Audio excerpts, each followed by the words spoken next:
ప్రభుత్వాలు civil service అధికారుల్ని సైతం ఎంత ఈజీగా టార్గెట్ చేసుకోవచ్చో ఏబీవీ పరిస్థితిని చూస్తే అర్థమైపోతుంది. ఆయనేమీ చిన్న అధికారి కాదు, డీజీ స్థాయి అధికారి. సర్వీసులో ఇంతవరకు రిమార్క్స్ లేని పోలీస్. కాని ఓ ప్రభుత్వంలో మాయని మచ్చ మూటగట్టుకున్నారు. ఆయనపై ఆరోపణలు తప్ప ఒక్క సాక్ష్యం చూపించలేకపోయింది ఆ ప్రభుత్వం. ప్రభుత్వం తలుచుకుంటే సివిల్ సర్వీస్ అధికారుల్ని ఎంత సులువుగా వేధించవచ్చో చెప్పడానికి ఈయన జీవితం ఓ నిదర్శనం. భవిష్యత్తులో ప్రభుత్వ ఉద్యోగులు రాబోయే ప్రభుత్వాలకు గుడ్డిగా నమ్మి పనిచేయకుండా వాస్తవంగా ఉన్న నియమ నిబంధనల మేరకు పనిచేయాలని చెప్పటానికి ఈయన జీవితం ఓ తెరిచిన పుస్తకం. ఆయనే ఏబీ వెంకటేశ్వరరావు.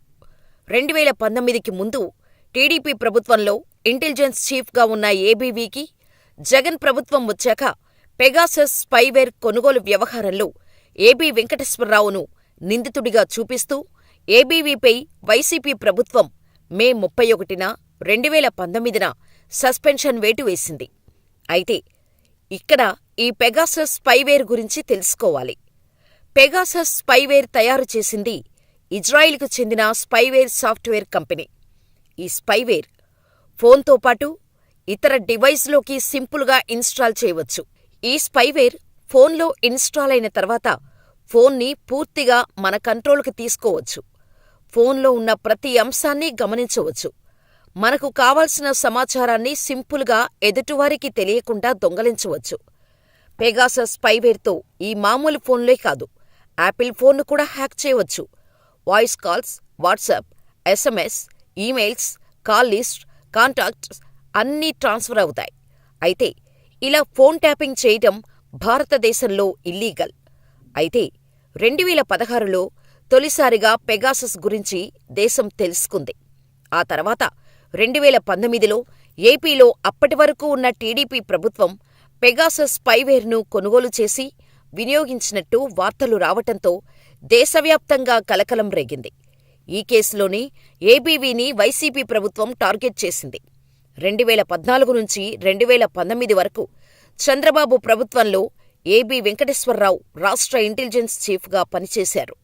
ప్రజల భద్రత, శాంతి భద్రతల పరిరక్షణకు వినియోగించాల్సిన పెగాసస్ స్పైవేర్ను ఆయన దుర్వినియోగం చేసి చంద్రబాబు రాజకీయ ప్రయోజనాలు కలిగించేందుకు అడ్డదారులు తొక్కారని వైసీపీ ప్రభుత్వం ఆరోపణలు చేసింది. అంతేకాదు, వైసీపీ తరపున గెలిచిన 23 మంది ఎమ్మెల్యేలను ప్రలోభాలకు గురిచేసి టీడీపీలో చేరేలా చేయడంలో కీలక పాత్ర పోషించారని, నిబంధనలకు విరుద్ధంగా రాష్ట్రంలోని ఓటర్ల వివరాలు, వ్యక్తిగత సమాచారాన్ని టీడీపీకి చెందిన సేవామిత్ర యాప్నకు అనుసంధానం చేసి డేటా చౌర్యానికి పన్నిన పన్నాగంలోనూ ప్రధాన పాత్రధారిగా ఏబీవీని నిందించింది. 2019 ఎన్నికల్లో వైసీపీని ఓడించేందుకు టీడీపీ, వైసీపీ కీలక నేతల ఫోన్లు ట్యాపింగ్ చేశారని, చంద్రబాబు ఆదేశాలతో పకడ్బందీగా పన్నాగం పన్ని ఏవీబీ టీడీపీ ప్రభుత్వం కోసం ఈ పనులు చేసి పెట్టారని నొక్కి చెప్పింది. పెగాసస్ స్పైవేర్ వంటి వాటిని కొనుగోలు చేయాలంటే ముందుగా కేంద్ర రక్షణ శాఖ అనుమతి తప్పనిసరి. కానీ కేంద్ర రక్షణ, హోంశాఖలకు తెలియకుండానే ఈ వ్యవహారాన్ని ఏవీబీ ముగించారు అనే వాదన ఉంది.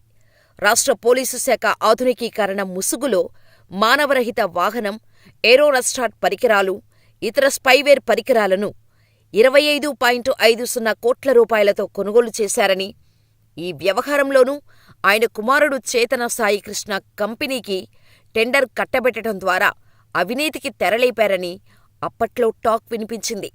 ఏబీవీ కుమారుడు చేతన సాయికృష్ణ, అతని స్నేహితుడు భాగస్వామిగా 2017 జూలై 11న Akash advanced systems private limited అనే కంపెనీని విజయవాడలో ఏర్పాటు చేశారు.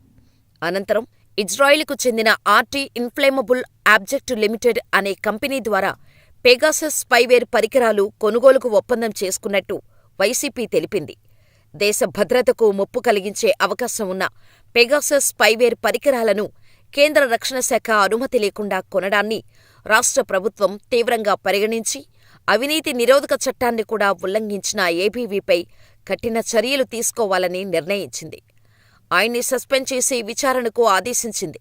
అయితే ఐపీఎస్ అధికారిపై కేసు నమోదు చేసి దర్యాప్తు చేయాలంటే కేంద్ర హోంశాఖ అనుమతి తీసుకోవాలి.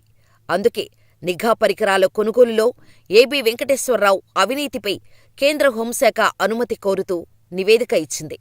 దీంతో ఏబీవీపై వైసీపీ ప్రభుత్వం మే 31న 2019న సస్పెన్షన్ వేటు వేసింది. దీన్ని సవాలు చేస్తూ ఏబీవీ హైకోర్టుకు వెళ్లారు. సుదీర్ఘ న్యాయ పోరాటం తర్వాత హైకోర్టు ఏబీవీపై సస్పెన్షన్ను కొట్టివేసింది. అయితే ఏపీ హైకోర్టు తీర్పును ఛాలెంజ్ చేస్తూ ఏపీ ప్రభుత్వం సుప్రీంకోర్టుకు వెళ్లింది. సర్వీసులో ఉన్న అధికారిని 2 ఏళ్ల కంటే ఎక్కువ కాలం సస్పెన్షన్లో ఉంచొద్దని సుప్రీంకోర్టు ఆదేశాలు ఇచ్చింది. ఏపీ వెంకటేశ్వరరావుపై ఉన్న సస్పెన్షన్ను రద్దు చేసింది. ఇక రాష్ట్ర ప్రభుత్వం విధించిన సస్పెన్షన్ను కొద్ది రోజుల క్రితమే కేంద్ర పరిపాలనా ట్రైబ్యునల్ ఎత్తేసింది.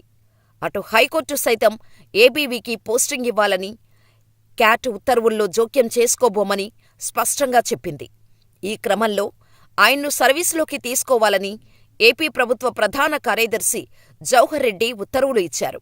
హైకోర్టు, సుప్రీంకోర్టు, క్యాట్ ఇలా ఎవరు చెప్పినా ఆయనకు న్యాయం జరగటం లేదు. క్యాట్ తీర్పులో సుప్రీంకోర్టు ఆదేశాల ఉల్లంఘన అని స్పష్టంగా ఉన్నప్పటికీ గత ప్రభుత్వం ఏమాత్రం పట్టించుకోకుండా హైకోర్టులో పిటిషన్ దాఖలు చేసింది. నెలాఖరులో రిటైర్ అవుతున్న ఆయనను సస్పెన్షన్లో ఉండగానే రిటైర్ అయ్యేలా చేయాలని జగన్ కుట్ర పన్నుతున్నారనే అనుమానాలు వ్యక్తం చేశారు కొందరు రాజకీయ నాయకులు. హైకోర్టు క్యాట్ తీర్పు అమలు చేయాల్సిందేనని తీర్పు ఇచ్చినా ప్రభుత్వం పోస్టింగ్ ఇవ్వలేదు. ఆయన రిటైర్మెంటుకి రోజే ఆయనకు వైసీపీ ప్రభుత్వం పదవిని ఇచ్చింది. జూన్ 14న ప్రింటింగ్ అండ్ స్టేషనరీ డీజీగా బాధ్యతలు స్వీకరించారు. కానీ అదే రోజు ఏబీ వెంకటేశ్వరరావు పదవీ విరమణ కూడా చేశారు. కానీ పదవీ విరమణ సమయంలో ఆయన మాట్లాడిన మాటలు అందరినీ ఆలోచింపచేశాయి. ఉదయం పదవీ బాధ్యతలు స్వీకరించి సాయంత్రానికి పదవీ విరమణ చేసే పరిస్థితి నాకు కలిగింది. దీనికి కారణాలు ఏమైనప్పటికీ అన్నీ బాగానే జరిగాయని భావిస్తున్నా. నా వృత్తి జీవితంలో అన్యాయాన్ని ఎదుర్కొనేందుకు చట్టం గీతను కొంచెం అటు ఇటుగా జరిపానేమో కాని అన్యాయం చేయటానికి ఎప్పుడూ ఆ గీతను చెరపలేదు. పూర్తి సంతృప్తితో పదవీ విరమణ చేస్తున్నా.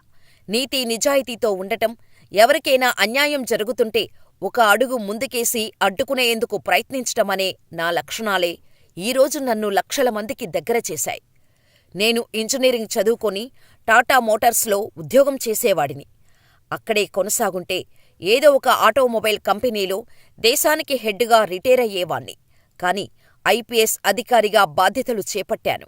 అన్యాయాలు, అక్రమాలు, అధర్మం, అణచివేత ఎదుర్కోవటం నా వృత్తి ధర్మం. అన్యాయాన్ని ఎదుర్కొనేందుకు చట్టం ద్వారా నా శాయశక్తులా కృషి చేశా. అవినీతికి, చెడు అలవాట్లకు లోను కావొద్దని సర్వీసులో చేరినప్పుడే నిర్ణయించుకున్నా. 34 ఏళ్లపాటు నిజాయితీతో, వ్యక్తిత్వంతో గడిపాను. సమాజంలో దుర్మార్గుల కంటే మంచివాళ్లే ఎక్కువగా ఉంటారని మరోసారి తేలింది. ఏవీబీ మాట్లాడిన మాటలను బట్టి చెప్పవచ్చు. ప్రభుత్వాల వలయంలో చిక్కకుండా ప్రతి పోలీసు జాగ్రత్తగా ఉండాలని, ఇక్కడ తప్పు ఎవరిది అని నేను చెప్పాలి అనుకోవటం లేదు. ఎందుకంటే నిజాలు ప్రజలందరికీ తెలిసినవే. కాని ఐపీఎస్ అధికారులపై జరుగుతున్న ఇటువంటి దాడులను ఏ ఒక్క వ్యవస్థ కూడా అడ్డుకోలేకపోతోంది. ప్రభుత్వాలు, సివిల్ సర్వీస్ అధికారుల్ని సైతం ఈజీగా టార్గెట్ చేస్తున్నారు.